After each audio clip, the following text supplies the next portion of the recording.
closing part of your film, the last dimension in the approach of, how we say, from Obama's statements where he clearly recognizes and communicates to the American people about the wrongdoing and the need to repair and reform and clean up, and then beyond where you intimate that the financial reform bill wasn't very much, and Mr. Ganazza says it was essentially a joke. And you look at the lobbying and you look at the people still in power who are the architects of this problem.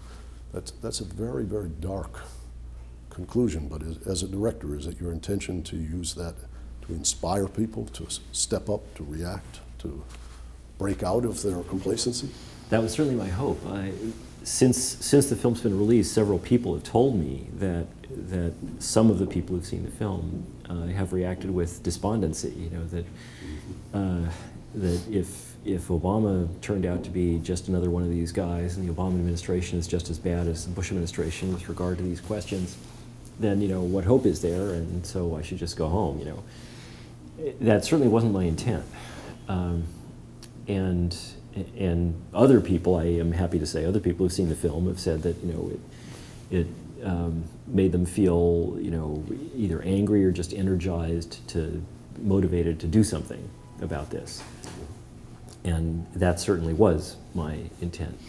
But it is unfortunate that this is a fully bipartisan problem, and I think that there's another unfortunate thing is that when Obama was elected, when Barack Obama was elected, I think that he had a really very special, very unusual opportunity for one human being to do something about all this, because he'd been elected with a huge popular mandate, very large majorities in both houses of Congress. The country was in crisis, and I think that he could have done almost anything that he wanted if he really had the courage to push it hard.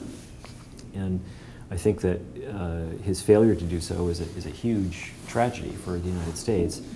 And as a result of that moment passing without his having taken advantage of it, I think that it's now going to be a much longer, more gradual, more difficult process to deal with these issues. I saw in your film that you featured the reappointment of Chairman Bernanke of the Federal Reserve.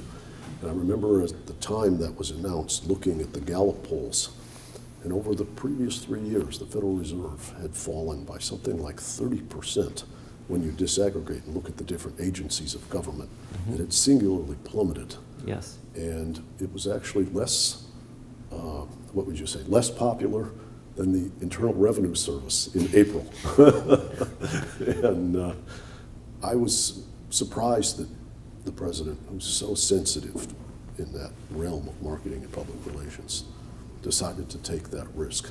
Because at that point, it was no longer in the throes of the crisis. And a reappointment of someone who was originally a Republican appointment, I think, made many people feel he was complicit and didn't, or at least didn't differentiate himself from the previous administration. Yes, yes, and I've spoken to many people and asked many people about exactly that question and what President Obama's motivations were in that decision and in the other personnel appointments that he made.